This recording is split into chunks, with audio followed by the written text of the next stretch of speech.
Good morning everybody. क्या हाल चाल है आप सबके। मेरा नाम यशकीर्ति गोयल, स्वागत करता हूं आपका हमारी इकोनॉमी की क्लास में। जैसा कि आप सब जानते हैं, लास्ट क्लास में आपने इंडस्ट्रियल पॉलिसी के ऊपर लेक्चर मिला होगा आपको। इंडस्ट्रियल पॉलिसी हमने दो पार्ट्स में कवर किया, पार्ट 1 एंड पार्ट 2 में। पार्ट 1 में हमने किया 1991 से पहले की पॉलिसीज़ और पार्ट 2 में हमने 1991 से बाद की पॉलिसीज़ की। आशा करता हूँ कि आपको वो लेक्चर अच्छा लगा होगा। अभी जो हमारे टॉपिक्स रह गए हैं, मेन जो हमारे टॉपिक्स थे सारे कवर हो चुके हैं। अब जो हमारे टॉपिक्स रह गए हैं ये मिसलेनियस टॉपिक्स हैं कि इनसे रिलेटेड या तो डायरेक्ट क्वेश्चन पूछा जा सकता है या करंट अफेयर में कुछ पूछा जा सकता है। ठीक है, तो अभी ये मिसलेनियस टॉपिक्स रहेंगे हमारे 3-4 लेक्चर्स में, हम इनको कवर करने की कोशिश करेंगे। आज का जो हमारा टॉपिक है, आज का हमारा टॉपिक है आरबीआई एंड द इकोनॉमी।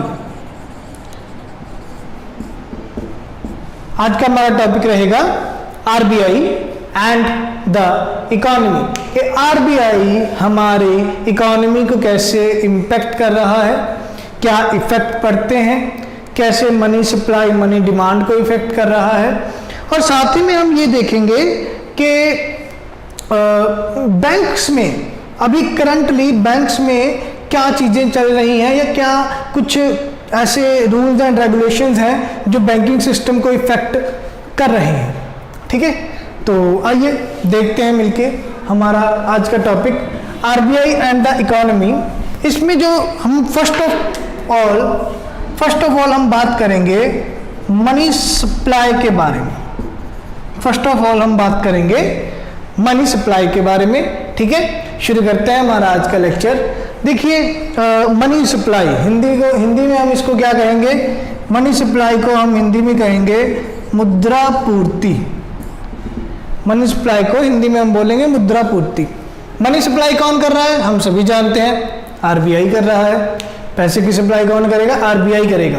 पर आरबीआई मनी सप्लाई करेगा कैसे, किस तरीके से पैसे की सप्लाई की जाएगी, ये कितनी डिमांड आ रही है पैसे की, उसको दिमाग में रखते हुए कैसे सप्लाई की जाएगी पैसे की, ये मार्केट में कितना पैसा पड़ा है उसको मेजर कैसे किया जाएगा कि इकोनॉमी में कितना पैसा पड़ा है। तो बहुत सारी चीज़ें होंगी जिनके हिसाब से हम मनी सप्लाई को चेक करेंगे। ठीक है, तो किन किन पॉइंट्स के अकॉर्डिंग हम चेक करते हैं मनी सप्लाई को, उसको बोलते हैं measurement scale of money supply. कि मनी सप्लाई की मेजरमेंट के लिए कौन कौन से मेजरमेंट स्केल बनाए गए हैं। ठीक है, सबसे पहले होता है M1 मेजरमेंट स्केल। सबसे पहले क्या है, M1 measurement scale. M1 measurement scale में कौन कौन सी चीजें आती हैं। सबसे पहले करेंसी विद पीपल। M1 में हम क्या क्या चीजें लेंगे, सबसे पहले करेंसी विद पीपल, लोगों के पास कितनी नगद में पैसा पड़ा है। ठीक है, कैश में, करेंसी में कितना पैसा पड़ा है, चाहे वो कॉइन्स हो सकते हैं चाहे पेपर नोट्स हो चुके हैं। तो लोगों के पास करेंसी में कितना पैसा पड़ा है, currency with people, plus demand deposits with banks. बैंकों में मांग जमा, डिमांड डिपॉजिट्स को क्या बोलते हैं हिंदी में, मांग जमा। तो बैंकों में कितनी मांग जमा के रूप में पैसा जमा है उसको बोलेंगे हम demand deposits with banks. Demand deposits होते क्या है, डिमांड डिपॉजिट्स समझ लीजिए। ठीक है, जो भी सेविंग्स अकाउंट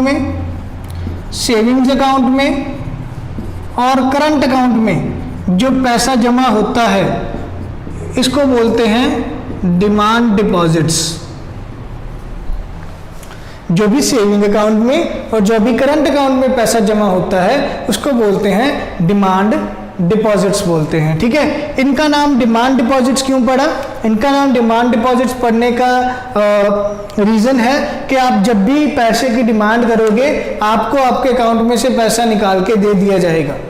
जैसे आपके पास, सभी के पास सेविंग अकाउंट होगा, आपके बैंक में जितने भी पैसा जमा है, जब भी आप निकलवाने जाओगे वो आपको ना नहीं करेंगे, आप उनको चेक काट के दोगे या एटीएम में जाओगे पैसा निकलवाने के लिए तो आपको आपका पैसा मिल जाएगा। ठीक है, तो जब भी आप डिमांड करोगे पैसे की, जो आपने पैसा बैंक में जमा करवाया हुआ है वो आपका जमा किया हुआ बैंक द्वारा पैसा साथ के साथ आपको आपकी डिमांड करने के ऊपर आपको दे दिया जाएगा, इसलिए इसको बोला जाता है डिमांड डिपॉजिट्स।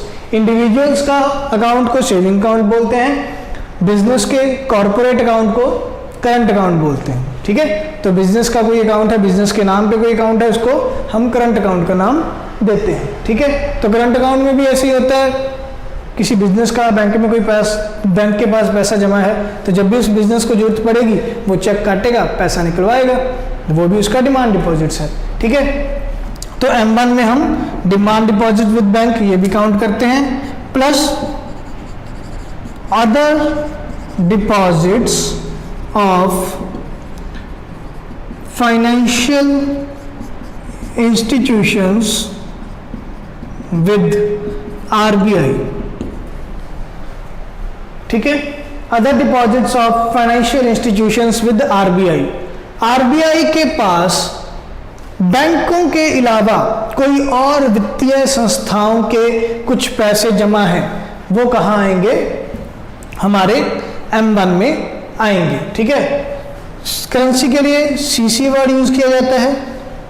ठीक है, डिमांड डिपॉजिट्स के लिए DD और अदर डिपॉजिट्स के लिए OD। तो M1 का फॉर्मूला क्या बनता है, CC plus DD plus OD।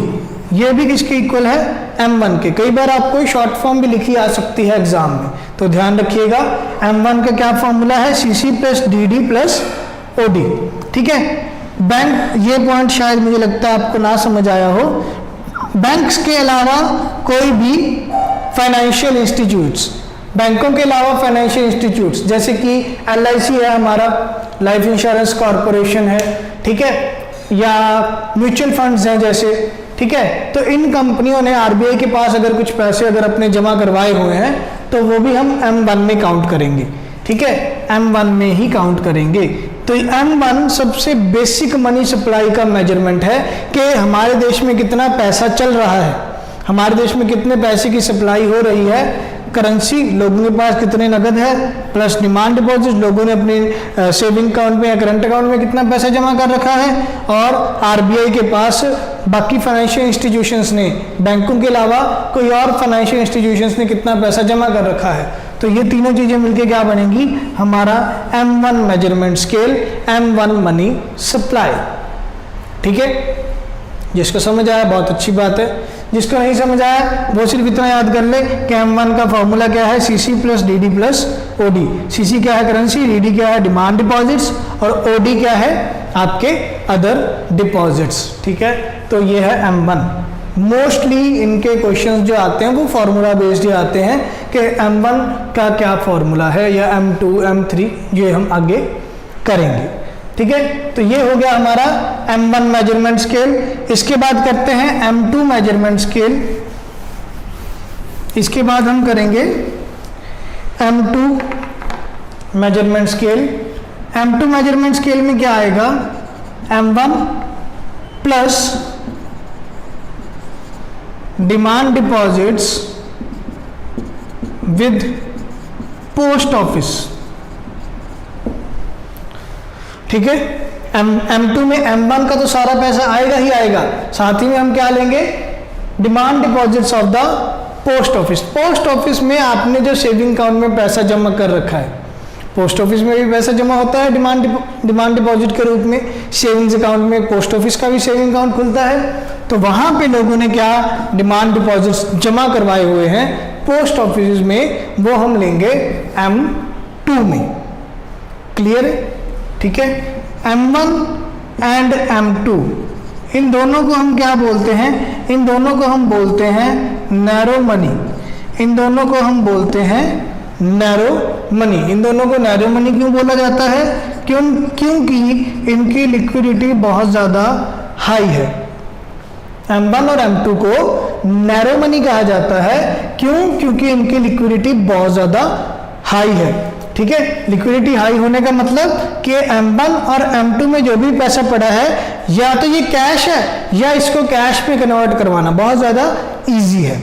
ठीक है, चाहे आपका डिमांड डिपॉजिट बैंक्स में पैसा पड़ा है, चाहे फाइनेंशियल इंस्टीट्यूशंस का पैसा आरबीआई में पड़ा है, या डिमांड डिपॉजिट्स का आपका पैसा पोस्ट ऑफिस में पड़ा है, तो इसको कैश में कन्वर्ट करवाना बहुत ज़्यादा इजी है, कोई लॉन्ग टर्म प्रोसेस नहीं है, इसलिए इनकी लिक्विडिटी बहुत ज़्यादा हाई है। इसलिए कहा जाता है M1 और M2 क्या है, हमारी नैरो मनी है। क्लियर है? ठीक है, then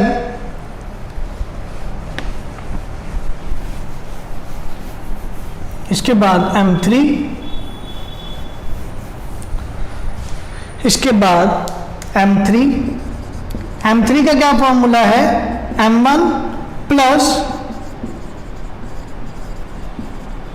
term deposits with banks, M1 plus term deposits with banks.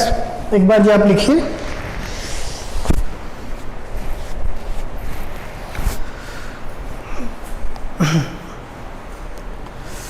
Ji M3 क्या है, M1 plus term deposits with banks. अब टर्म डिपॉजिट्स को समझना है, या शॉर्ट फॉर्म में आपको क्वेश्चन में क्या लिखा आएगा, M1 प्लस TD इन बैंक्स। ठीक है, M2 का शॉर्ट फॉर्म में क्या लिखा आएगा, M1 plus DD with post offices. ठीक है, शॉर्ट फॉर्म में लिखा आ सकता है, M2 का ये लिखा आएगा शॉर्ट फॉर्म में M1 plus DD with post office. M3 का क्या लिखा आएगा, M1 प्लस TD इन बैंक्स। TD क्या है, टर्म डिपॉजिट्स। टर्म डिपॉजिट्स मतलब जो पैसा कुछ फिक्स टाइम के लिए सेव करवाया है आपने, वो आपको पैसा कुछ टाइम बाद ही मिलेगा। जब भी आप पैसा निकलवाने जाओगे साथ के साथ पैसा नहीं मिलेगा आपको, कुछ फिक्स टाइम के बाद मिलेगा, कुछ फिक्स टर्म के बाद मिलेगा। ठीक है, जैसे कि हमारा जो फिक्स्ड अकाउंट FD होती है, फिक्स्ड डिपॉजिट अकाउंट होता है, उसको हम क्या बोलते हैं, टर्म डिपॉजिट बोलते हैं। फिक्स्ड डिपॉजिट होता है या एक रेकरिंग डिपॉजिट होता है, फिक्स्ड डिपॉजिट होता है या रेकरिंग डिपॉजिट होता है। ये दोनों टाइप्स के अकाउंट हमारे टर्म डिपॉजिट्स के अकाउंट हैं कि इन दोनों अकाउंट्स में आपका जो भी पैसा जमा हो जाएगा वो कुछ फिक्स टाइम पीरियड के बाद ही आपको मिलेगा, साथ के साथ आपको वो पैसा नहीं वापस मिलेगा। इसलिए इसको क्या बोलते हैं, टर्म डिपॉजिट्स बोलते हैं, टर्म डिपॉजिट्स विद बैंक्स। तो M3 में क्या आएगा, M1 plus term deposit with bank. ठीक है, देन M4 में क्या आएगा, M4 में क्या आएगा, M3 plus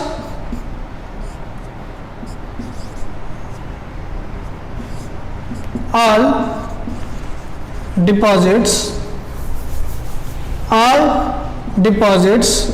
with post offices। M4 में क्या क्या आएगा, M3 plus all deposits with post office।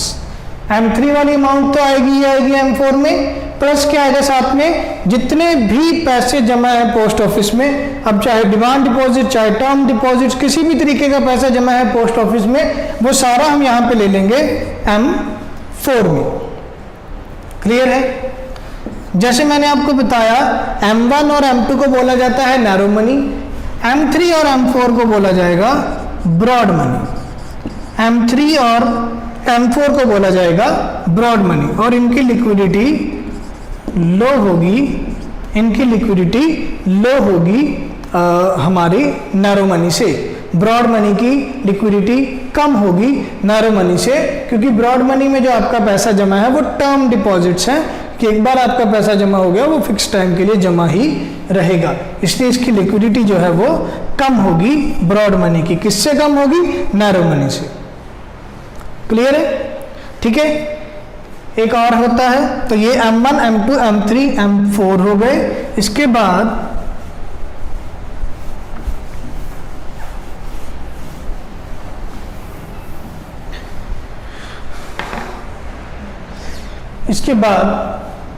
M0, इसके बाद एक M0 होता है, ठीक है, बेस जिसको हम बोलेंगे M0।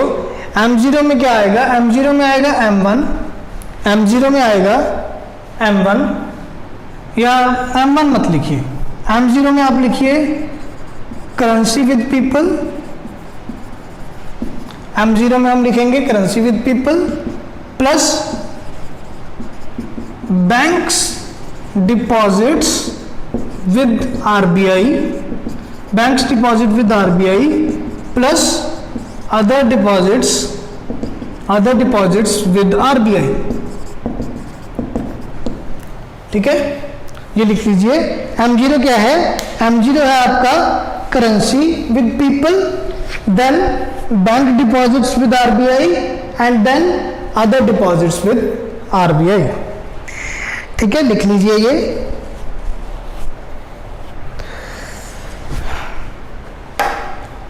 जी, ये आपको पता ही है, करेंसी विद पीपल मतलब लोगों के पास पैसा जो जमा है। Banks deposit with RBI, banks के पास बैंक्स का पैसा जो RBI में जमा है। हाँ जी, जो बैंक्स का पैसा RBI में जमा है हम उसको क्या बोलते हैं? उसको क्या बोलते हैं? CRR। याद है ना आपको, हमने कैश रिजर्व रेशो किया था कि बैंक का जो भी पैसा है जो बैंक RBI में उसका फिक्स परसेंटेज जमा करवाते हैं, तो बैंक्स का जो भी पैसा जमा है RBI में वो क्या है? CRR। और other deposits with RBI, banks के अलावा किसी और फाइनेंशियल इंस्टीट्यूशंस ने क्या पैसा जमा करवाया हुआ है RBI में, तो currency plus banks deposit plus other deposits, इसकी शॉर्ट फॉर्म क्या बनेगी? CC plus banks deposits BD plus OD। ये है M0, ये है M0। ठीक है, M0 को बेस मनी बोला जाता है, या इसको बोला जाता है high powered money, high powered money बोला जाता है, या इसको बोला जाता है रिजर्व मनी, या इसको बोला जाता है रिजर्व मनी बोला जाता है। ठीक है, M0 को हाई पावर्ड मनी या रिजर्व मनी बोला जाता है। अब जो ये M0 है, M0 की रिपोर्ट जो है वो वीकली बेसिस पे निकलती है। M0 की रिपोर्ट वीकली बेसिस पे निकलती है कि M0 में कितना पैसा मार्केट में चल रहा है। ठीक है, अब आपके दिमाग में क्वेश्चन चल रहा होगा कि 5 तरह की मनी सप्लाई हो गई, M1, M2, M3, M4, M0, तो RBI किस मेजरमेंट स्केल के अकॉर्डिंग पैसे की सप्लाई करता है? तो RBI जो है वो ब्रॉड मनी के अकॉर्डिंग, ब्रॉड मनी भी कौन सी? M3। RBI M3 के अकॉर्डिंग मनी सप्लाई करता है। ठीक है, RBI मनी सप्लाई जो है, RBI की जो मनी सप्लाई है वो किसके अकॉर्डिंग चलती है? M3 के अकॉर्डिंग चलेगी। क्लियर है? ठीक है, तो ये तो है M1, M2, M3, M4, M0 जो वर्ल्ड लेवल पे एप्लीकेबल है। हर कंट्री में सेम डिट्टो इसी तरीके से मेजरमेंट स्केल अप्लाई किए जाते हैं। अब हमारी कंट्री में, इंडिया में, RBI ने कुछ और एक्स्ट्रा मेजरमेंट स्केल्स भी बनाए हुए हैं। अब उनके बारे में हम बात करेंगे, उनके बारे में हम बात करते हैं। RBI के कुछ personal, RBI's personal measurement scale, RBI के कुछ अपने मेजरमेंट स्केल भी हैं। ये कौन कौन से हैं? सबसे पहले NM1, सबसे पहले NM1। ठीक है, NM1 में क्या रखता है RBI? Currency plus demand deposits. NM1 में RBI क्या रखता है? Currency plus demand deposits. ठीक है, अब जो ये डिमांड डिपॉजिट्स हैं ये विद एनी फाइनेंशियल इंस्टीट्यूशन, जो ये डिमांड डिपॉजिट्स हैं ये किसी भी फाइनेंशियल इंस्टीट्यूशन के पास हो सकते हैं। जो भी लोगों के पास करेंसी है CC plus DD demand deposits. ठीक है, ये किसी भी फाइनेंशियल इंस्टीट्यूशन में हो सकते हैं, चाहे बैंक में, चाहे LIC में, चाहे म्यूचुअल फंड में, मतलब लोगों वाले लोगों ने जो भी डिमांड डिपॉजिट जमा करवाए हैं किसी भी फाइनेंशियल इंस्टीट्यूशन में, चाहे बैंक्स में, चाहे LIC में, चाहे म्यूचुअल फंड में, किसी भी फाइनेंशियल इंस्टीट्यूशन में हो सकते हैं। यह है NM 1, देन NM2 में क्या आएगा, NM1 plus short term deposits, short term deposits of residents. ठीक है, NM1 तो आएगा ही आएगा। अब रेजिडेंट्स ने, देश के लोगों ने जो शॉर्ट टर्म डिपॉजिट्स में पैसा लगाया हुआ है, शॉर्ट टर्म डिपॉजिट्स कौन से होते हैं, जो 1 साल से लेके 3 साल तक पैसा जमा होता है। शॉर्ट टर्म डिपॉजिट्स कौन से होते हैं, 1 ईयर से लेके जो 3 ईयर्स तक पैसा जो हमारा सेव हो गया, नहीं सॉरी लेस देन 1 ईयर ही आएगा। सॉरी, शॉर्ट टर्म डिपॉजिट कौन से होंगे, जो 1 साल से कम के लिए हमने पैसा जमा करवाया हुआ है रेजिडेंट्स ने। किसी भी टाइप में हमने ट्रेजरी बिल किए थे, हमने सर्टिफिकेट ऑफ डिपॉजिट किया था मनी मार्केट में, याद कीजिए, treasury bill, certificate of deposits, commercial paper, bills of exchange, ये सारे हमने मनी मार्केट के इंस्ट्रूमेंट्स किए थे। तो जो भी रेजिडेंट ने शॉर्ट टर्म डिपॉजिट्स किए हुए हैं 1 साल से कम वाले, ऐसा नहीं है कि आप पैसा मांगने जाओगे आपको साथ के साथ मिल जाएगा, पर वो जो उनकी मैच्योरिटी पीरियड है वो 1 साल से कम है, तो ये सारा पैसा कहाँ आएगा, NM2 में आएगा। क्लियर है? ठीक है, देन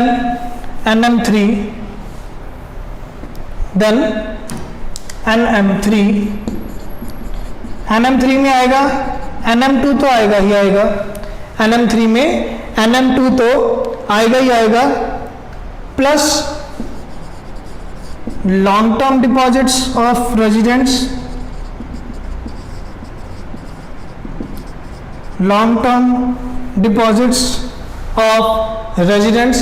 NM2 में हमने शॉर्ट टर्म डिपॉजिट्स किए लोगों के, यहाँ पे लॉन्ग टर्म डिपॉजिट्स आएंगे जो 1 साल के लिए ज़्यादा पैसा हमने कहीं भी, रेजिडेंट्स ने कहीं भी एक साल से ज़्यादा पैसा जमा किया हुआ है वो NM3 में आएगा, NM2 के साथ में, और साथ ही में आएगा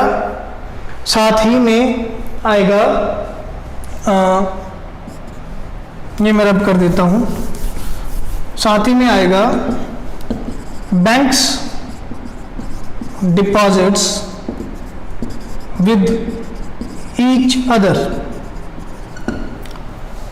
ठीक है, एक बार दोबारा से करते हैं सारा NM3 क्या है, NM2 plus long term deposits of residents ने क्या लॉन्ग टर्म डिपॉजिट्स किया हुआ है किसी भी फाइनेंशियल इंस्टीट्यूशन में, 1 साल से ज़्यादा कितना पैसा लगाया हुआ है किसी भी फाइनेंशियल इंस्टीट्यूशन में, ये भी आएगा, plus banks deposits with each other. Bank वाले लोगों ने अपने आप के साथ कितने पैसे जमा किए हुए हैं। ठीक है, SBI ने ICICI के साथ, ICICI ने PNB में, PNB ने किसी और में, HDFC में, बैंक्स वाले लोगों ने आपस में कितने पैसे एक दूसरे के पास जमा किए हुए हैं वो भी हम कहाँ लेंगे, NM3 में काउंट करेंगे। क्लियर है?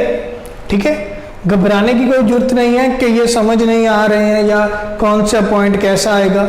अगर ना समझ आए 1-2 बार वीडियो रिवाइंड करके देखिए या मुझे आप कांटेक्ट करके पूछ लेना।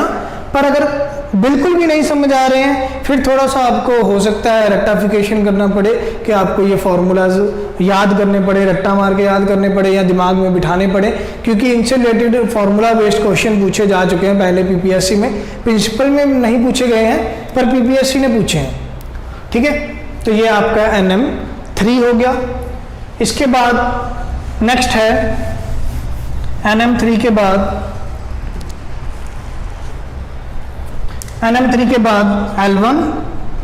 L1 है NM3 प्लस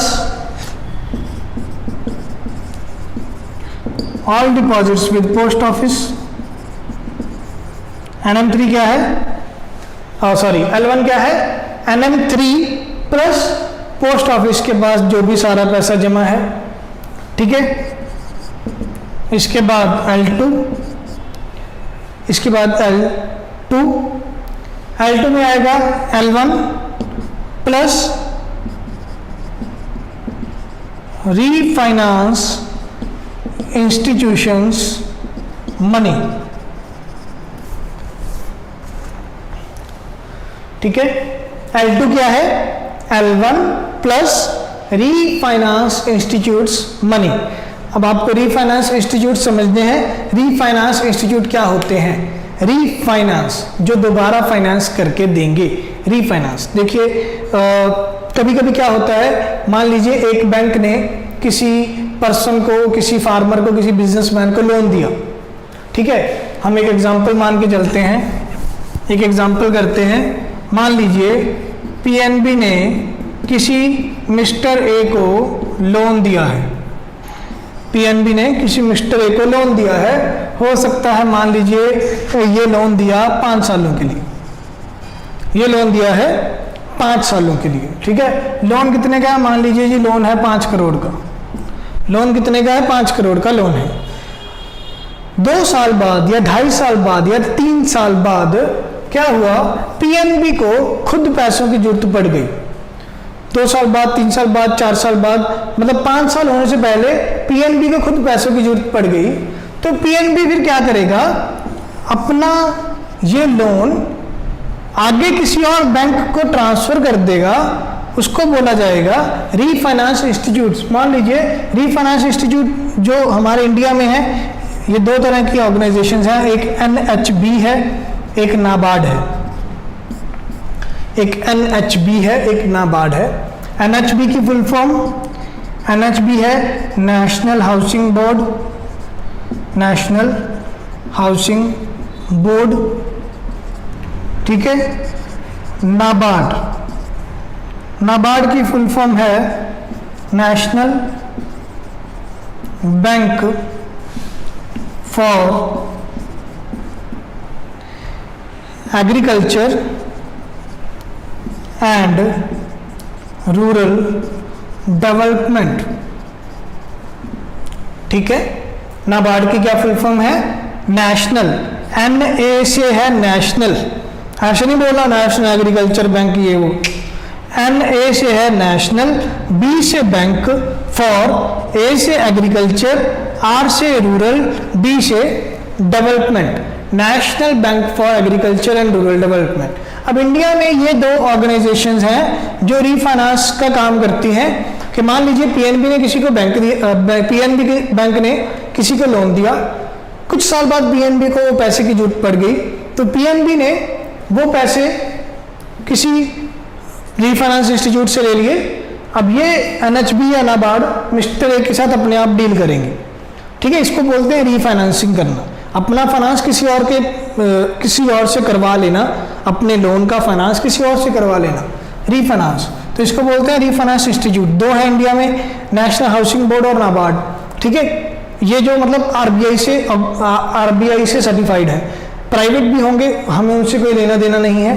ये 2 आरबीआई से सर्टिफाइड हैं, एनएचबी नेशनल हाउसिंग बोर्ड और NABARD national bank for agriculture and rural development, ठीक है। तो L2 में क्या आएगा? L1। और जो रीफाइनेंस इंस्टीट्यूट्स का पैसा है, अब यहाँ पे या तो लोगों ने पैसा जमा कराया, डिपॉजिट्स करवाए हैं यहाँ पे, या फिर इन्होंने पैसा लैंड किया है, लोगों को उधार दिया है, ठीक है। L1 तो आएगा ही आएगा L2 में, रीफाइनेंस इंस्टीट्यूट्स का पैसा भी आएगा L2 में, ठीक है। और नाबार्ड के लिए मैं आपको एक इंपॉर्टेंट पॉइंट बताना चाहूँगा, जितने भी एग्रीकल्चर और रूरल बैंक्स हैं, जो आरआरबी है हमारे, जो हमारे आरआरबी होते हैं, रीजनल रूरल बैंक्स, जो हमारे रीजनल रूरल बैंक्स हैं, या जो हमारे एग्रीकल्चर बैंक्स हैं, जो भी हमारे रीजनल रूरल बैंक्स हैं या जो भी हमारे एग्रीकल्चर बैंक्स हैं, उनका सेंट्रल बैंक कौन है? नाबार्ड है, ठीक है। एग्रीकल्चर बैंक्स का, रीजनल रूरल बैंक्स का सेंट्रल बैंक कौन है? नाबार्ड है। वैसे हम कहते हैं कि हमारे देश का केंद्रीय बैंक कौन है? आरबीआई, पर एग्रीकल्चर बैंक और रीजनल रूरल बैंक्स का सेंट्रल बैंक कौन सा है? नाबार्ड, ठीक है, नाबार्ड। क्योंकि जब नाबार्ड बनाया गया था तब आरबीआई को ये लगा कि नाबार्ड इसलिए बनाना चाहिए कि आरबीआई के कंधों पे बोझ बहुत था, आरबीआई के पास काम बहुत है, कमर्शियल बैंक्स को भी संभालो, एग्रीकल्चर बैंक्स को भी संभालो, रूरल बैंक्स को भी संभालो। तो आरबीआई ने अपना बोझ कम करने के लिए अपनी एक छोटी संस्था नाबार्ड बना दी थी, अपना एक ब्रांच नई बना दी थी नाबार्ड, जो सिर्फ एग्रीकल्चर और रूरल सेक्टर को संभालेगी। ठीक है, तो अगर क्वेश्चन में आपसे पूछ दिया जाए कि एग्रीकल्चर बैंक और रीजनल रूरल बैंक्स का सेंट्रल बैंक कौन है, तो वो नाबार्ड है, आरबीआई नहीं होगा। ठीक है, तो ये L2 हो गया। देन L2 के बाद L3, L2 के बाद L3,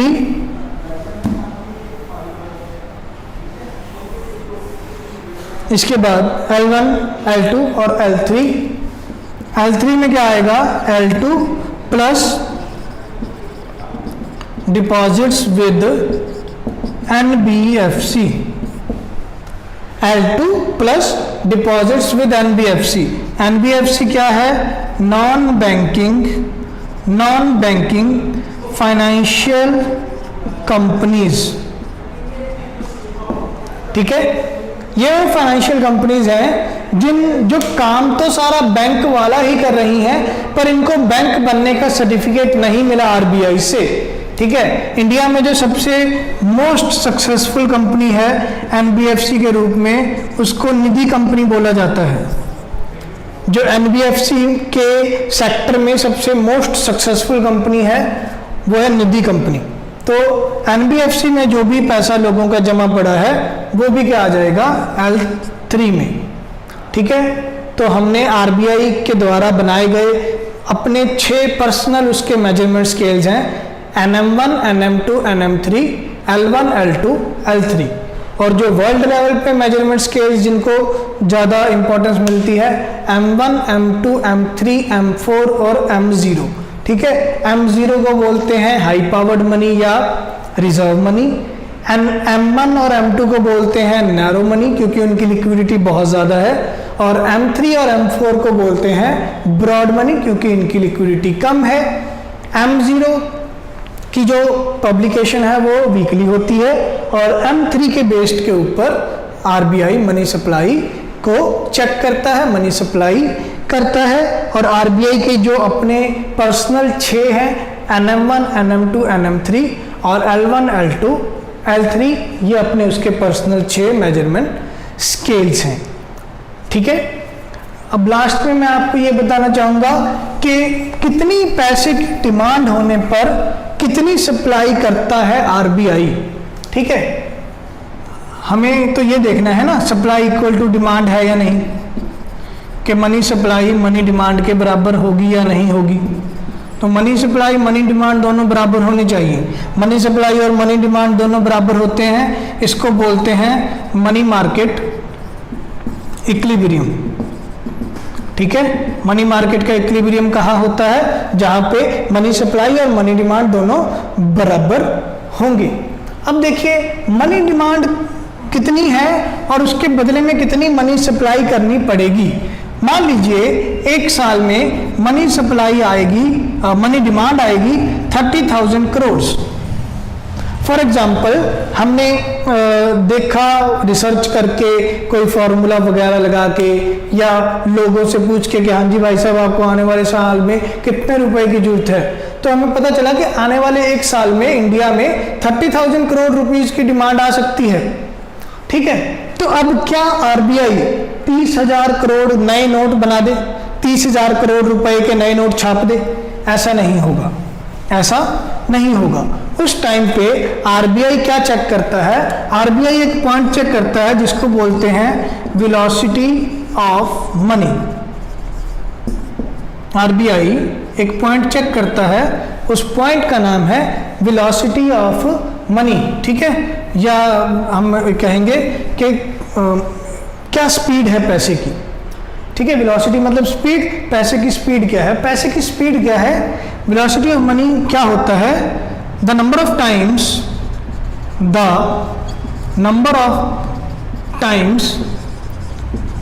one note, one currency note is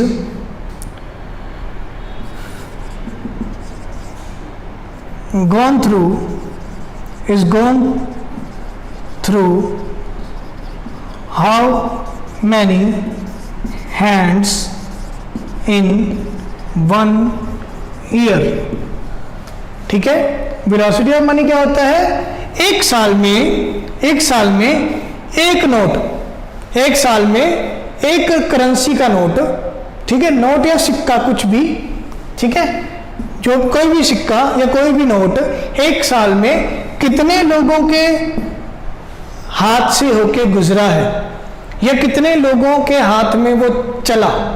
ठीक है, मान लीजिए मेरे पास 500 रुपए का नोट है, ठीक है, मैंने 500 रुपए के नोट का कार में पेट्रोल डलवा लिया, तो मुझे क्या मिल गया? 500 रुपए के प्रोडक्ट मिल गया, मुझे 500 रुपए का प्रोडक्ट मिल गया। ये 500 रुपए किसके पास चले गए? पेट्रोल पंप वालों के पास। तो मेरा 500 का नोट किसी और हाथ में चला गया, तो हम क्या बोलेंगे? 500 का नोट दो हाथों से होके गुजर गया। तो वो होता है वेलोसिटी ऑफ मनी कि एक साल में एक नोट कितने हाथों से होके निकला है, वो होता है वेलोसिटी ऑफ मनी। अब आरबीआई कितनी मनी की सप्लाई करेगा, कितने नए नोट छापेगा? आरबीआई नए नोट कितने छापेगा? आरबीआई मनी डिमांड को डिवाइड करेगा वेलोसिटी ऑफ मनी के साथ। मनी सप्लाई कितनी होगी? मनी डिमांड को हम डिवाइड करेंगे वेलोसिटी ऑफ मनी के साथ, वेलोसिटी ऑफ मनी के साथ। ठीक है, तो ये मान लीजिए जी मनी डिमांड है 30,000 करोड़, ठीक है, मान लीजिए वेलोसिटी ऑफ मनी चल रही है 150 के लगभग, मान लीजिए वेलोसिटी ऑफ मनी है 150, वेलोसिटी ऑफ मनी कितनी है? 150, ठीक है, तो ये कितना हो गया? 200। तो इसका मतलब आरबीआई कितने नए नोट छापेगा? सिर्फ 200 करोड़ रुपए के नए नोट छापेगा। आरबीआई सिर्फ 200 करोड़ के नए नोट छापेगा। वो 200 करोड़ अलग अलग 150 लोगों के हाथों में से होके गुजरेगा और वो कितना बन जाएगा? एक साल की पूरी मनी डिमांड हो जाएगी 30,000 करोड़। ठीक है, मान लीजिए ये 200 करोड़ मेरे पास हैं, मिस्टर ए के पास, ठीक, मैंने 200 करोड़ रुपए की मान लीजिए कोई प्रॉपर्टी परचेज कर ली मिस्टर बी से। मिस्टर बी के पास कैश आ गया, मेरे पास प्रॉपर्टी आ गई। ये 200 करोड़ मेरी प्रॉपर्टी, 200 करोड़ का कैश, ये हो गया 400 करोड़। ठीक है, मिस्टर बी ने ये 200 करोड़ कैश का क्या किया? मिस्टर बी ने मान लीजिए ये 200 करोड़ कैश का कोई फैक्ट्री खरीद ली। मान लीजिए इन्होंने ये 200 करोड़ कैश की फैक्ट्री खरीद ली, तो मिस्टर बी के पास 200 करोड़ की फैक्ट्री आ गई। ये फैक्ट्री खरीदी मिस्टर सी से, मिस्टर सी के पास अब 200 करोड़ कैश पहुंच गया। ठीक है, 200 करोड़ मेरे पास प्रॉपर्टी है, 200 करोड़ की मिस्टर बी की बिल्डिंग है, 200 करोड़ मिस्टर सी के पास कैश है, तो ये टोटल हो गया 600 करोड़। तो ऐसे ही जब ये 200 करोड़ 150 लोगों के हाथों में से होके गुजरेगा तो वो एक साल में कितना बन जाएगा? 30,000 करोड़। तब हमारी मनी सप्लाई मनी डिमांड के बराबर हो जाएगी। इसका मतलब मनी डिमांड जब भी होगी, इतना ऐसा नहीं होगा कि जितनी मनी डिमांड आई है आरबीआई उतने ही नए नोट छाप देगा, ऐसा नहीं होगा। आप मनी डिमांड चेक की जाएगी ईयरली बेसिस पे कि ईयरली कितनी मनी डिमांड आई है, उसको डिवाइड कर दिया जाएगा वेलोसिटी ऑफ मनी के साथ कि मार्केट में नोट कितने हाथों में से होके गुजरेगा एक साल में, तो फिर जितना अमाउंट आएगा उतना अमाउंट क्या होगा, उतने अमाउंट के नए नोट छापे जाएंगे। ठीक है, तो ये हमारा टॉपिक था कि कैसे आरबीआई के मनी सप्लाई और मनी डिमांड वाले पॉइंट्स का इकोनॉमी पे इफेक्ट पड़ेगा। ठीक है, अब देखिए अगर आरबीआई अभी कहता है M3 के अकॉर्डिंग हमें पैसा की सप्लाई करनी है कि M3 कितना चल रहा है। M3 क्या था? M1 plus term deposits with bank. लोगों ने क्या FD M3 क्या था? M1 प्लस लोगों ने क्या फिक्स डिपॉजिट या रेकरिंग डिपॉजिट, जो भी फिक्स टाइम के लिए पैसा जमा करवा रखा है बैंक में। अगर यही आरबीआई कहे M4 मनी सप्लाई, M4 के अकॉर्डिंग मनी सप्लाई होगी तो मनी सप्लाई बढ़ जाएगी क्योंकि उसमें टर्म डिपॉजिट्स पोस्ट ऑफिस वाले भी आ जाएंगे। तो इस तरीके से आरबीआई की मनी सप्लाई मनी डिमांड वाली पॉलिसी से हमारी इकोनॉमी इफेक्ट होगी कि इकोनॉमी में कितना पैसा आ रहा है, कितना पैसा जा रहा है। ठीक है, आपको ज़्यादा इतना डिटेल में अगर नहीं समझ आया ये टॉपिक तो कोई बात नहीं है, आपको सिर्फ फार्मूलाज याद रखने हैं अपने पेपर के अकॉर्डिंग कि M1 M2 M3 M4 M0 इनका क्या फार्मूला है, NM1 NM2 NM3 इनका क्या फार्मूला है, या L1 L2 L3 इनका क्या फार्मूला है। कोई इनकी डेफिनेशन कुछ नहीं पूछा जाएगा, सिर्फ क्वेश्चन में इनका फार्मूला पूछा जाएगा कि M3 में क्या क्या चीज़ें आएंगी या L2 में क्या क्या चीज़ें आएंगी। ठीक है, अगर आपको कोई भी अभी भी कोई डाउट रह जाता है वीडियो देखने के बाद तो एक दो बार दोबारा वीडियो देख लो। अगर एक दो बार वीडियो देखने के बाद भी कोई डाउट रह जाए तो आप पर्सनली मेरे से कांटेक्ट करके जब भी पूछ सकते हैं, कोई इशू वाली बात नहीं है। और मैं आशा करता हूँ कि ये आपको आज का लेक्चर कुछ अच्छा लगा होगा, कुछ इसमें कुछ नई चीज़ें सीखने को मिली होंगी, कुछ पता लगा होगा और हमारी इकॉनमी के बारे में दिलचस्प बातें पता लगी होंगी। ठीक है, तो यही हम ओवर करते हैं आज का लेक्चर। नेक्स्ट लेक्चर किसी और टॉपिक पे होगा, किसी और मिसलेनियस टॉपिक पे जिसका कोई क्वेश्चन पूछा जा सकता है। ठीक है, तो तब तक के लिए आप अपना ध्यान रखिए, हेल्दी रहिए, हैप्पी रहिए और अपने आसपास के एनवायरनमेंट को क्लीन और ग्रीन रखिए। ठीक है, मिलते हैं नेक्स्ट क्लास में। Good bye, take care.